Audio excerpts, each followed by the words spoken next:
New legends, new wave, new character. Let's do this.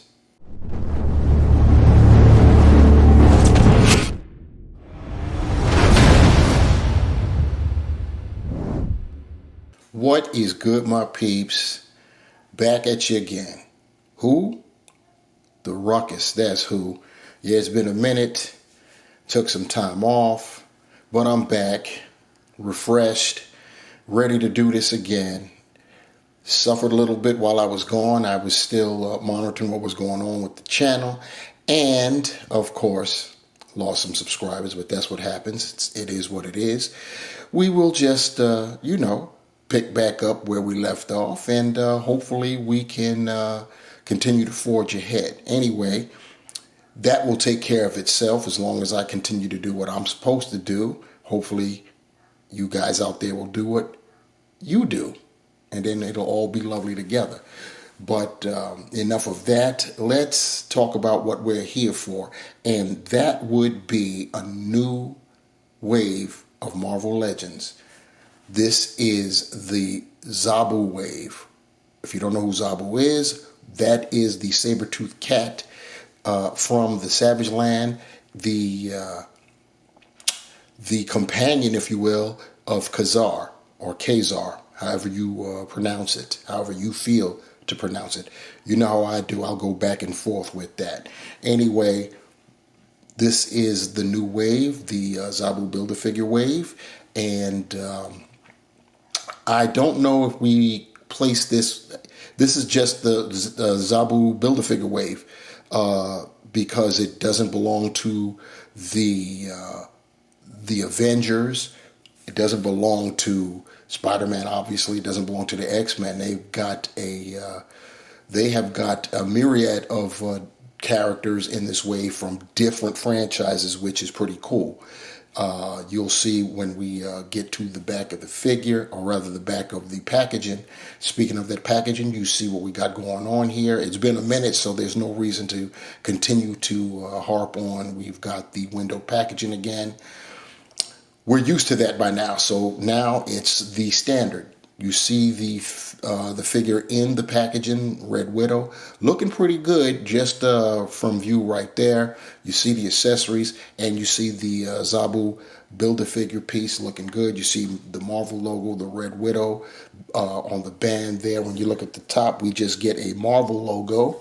You look to the sides, you get artwork of the Red Widow, and then when you look to the back, there is that same old that we're used to. At the bottom there, we have a sketch, an image, digital image of the Build-A-Figure. You see Zabu, the saber-toothed cat there. And yes, that is cat. A lot of people who aren't in the know with prehistoric animals were brought up calling them tigers. They are not tigers, not even closely related to tigers, by the way.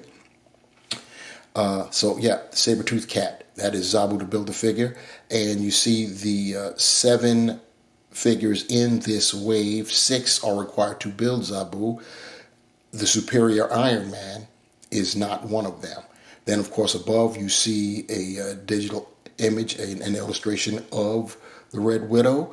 And, of course, you have the readout there. You can read yours when you get yours. Going to go back to the front so we can get one last look at the figure in packaging, because now we're about to get our girl out of it. Looking at the accessories, we're going to kick off with the Build-A-Figure piece for Zabu, the saber-toothed cat of the Savage Land. We have here the left forelimb, and as you can see, it's got some nice detail. It would be nice if it had a type of dry brushing to bring out that detail with the fur. Pretty cool. You've got the claws, at least they're painted black, and yes, they are extended. Saber-toothed cats did not have the ability to retract their claws. They were always out like canines. Red Widow also comes with an additional pair of hands.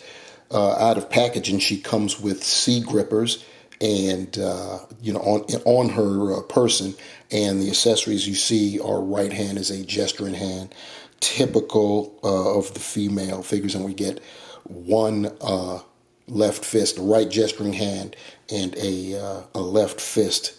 Probably would have been nice if we had gotten dual pairs, but it is what it is.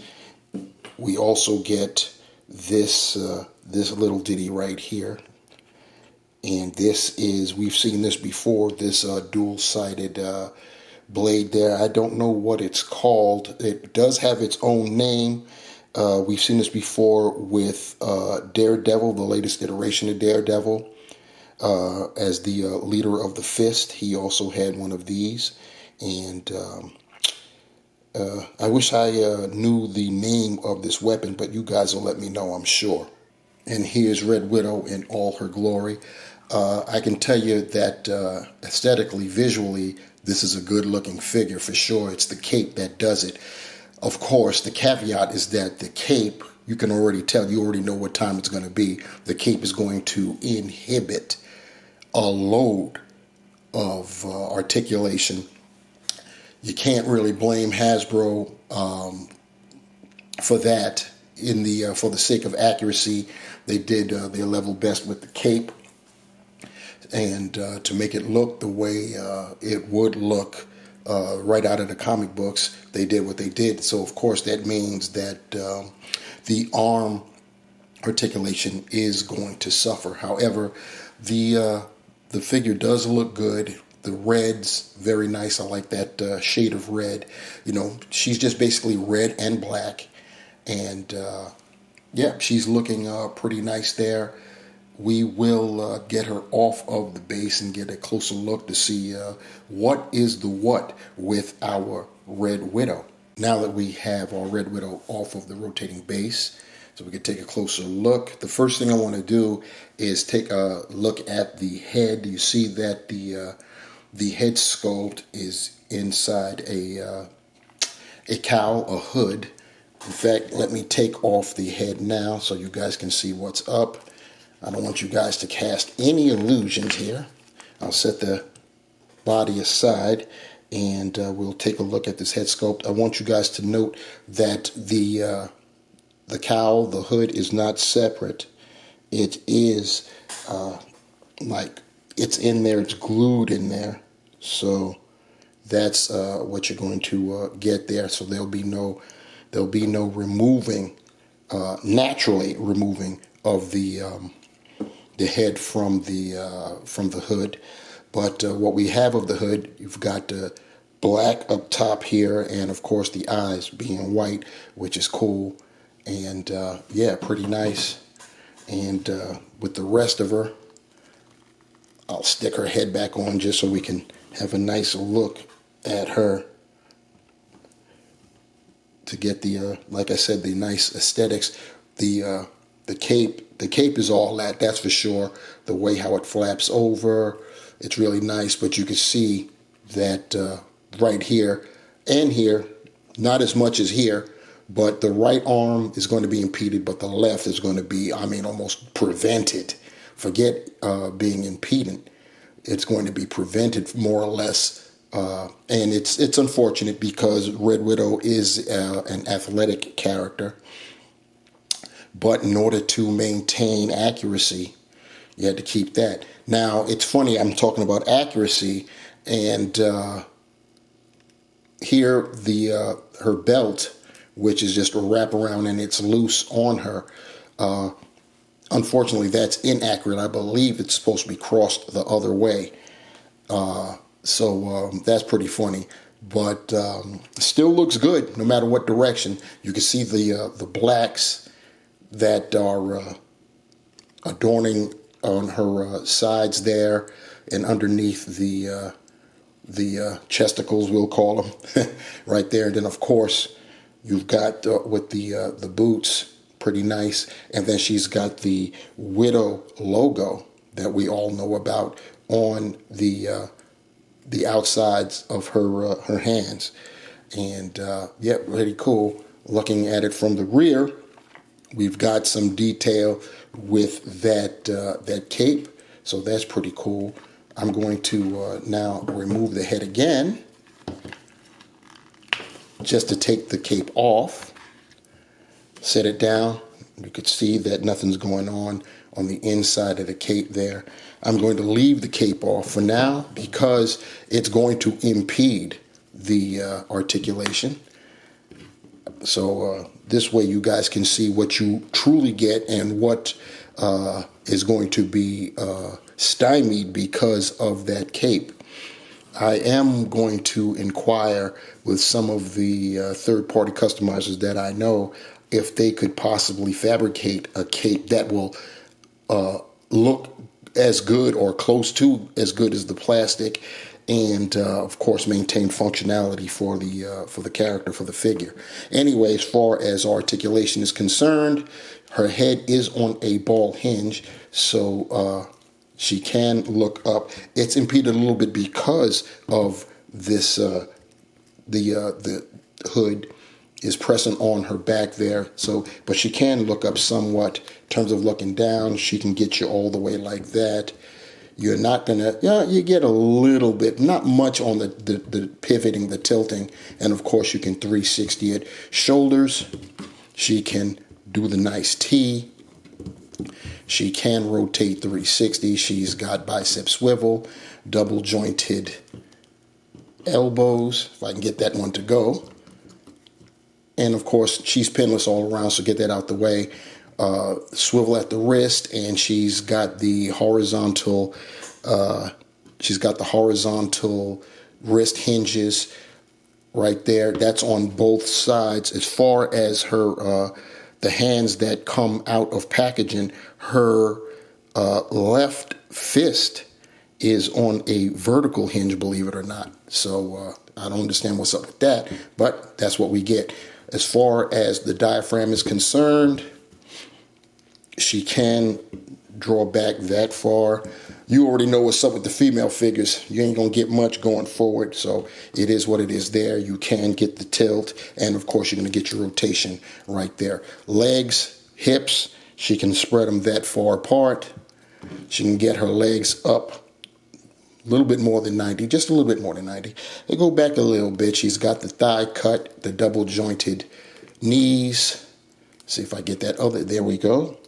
Going right there. This is a female figure, so you're not going to get a boot swivel, but you do get pointing up the toe that far forward, that far up, and you have a nice generous ankle pivot.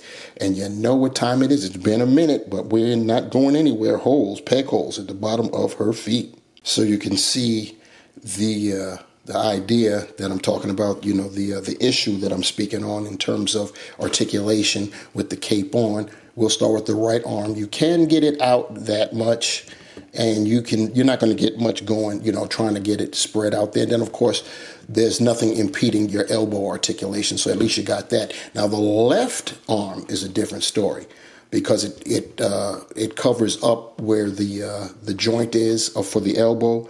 You're not going to get much. It does move some, so you can get some, but you know what I'm saying. It's still not what you would want.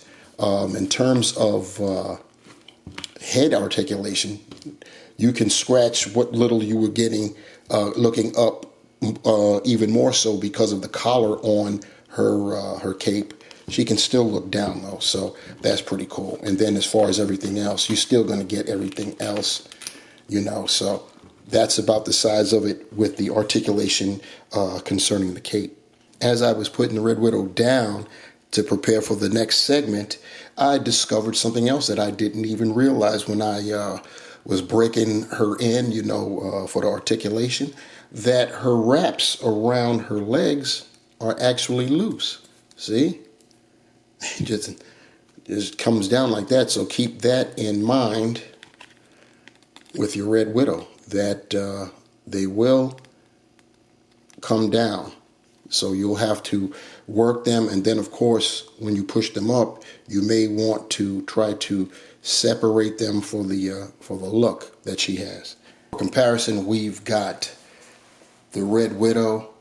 You knew we had to bring her out next to Natasha Romanoff, aka the Black Widow, and this is Black Widow on the superposable female buck, the female superposable buck, one of my favorite figures from last year. To close out the review, we have our Red Widow, lined up with her teammates in the team known as the Winter Guard, the Russian version of the Avengers. And yeah, we've got, technically, we have the complete team.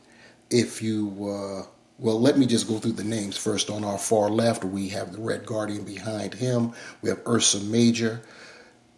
On our far right, as we look, we have Linnea Petrovna, I think said her name right, aka Dark Star, and behind her we have the Crimson Dynamo. Now, I said that we technically have the full team, or we can play it off and get one more member. That's because Dark Star's brother, known as Vanguard, has also taken the guise of the Red Guardian. And so technically we could say we've got the complete team here if you want to use the Red Guardian as her brother.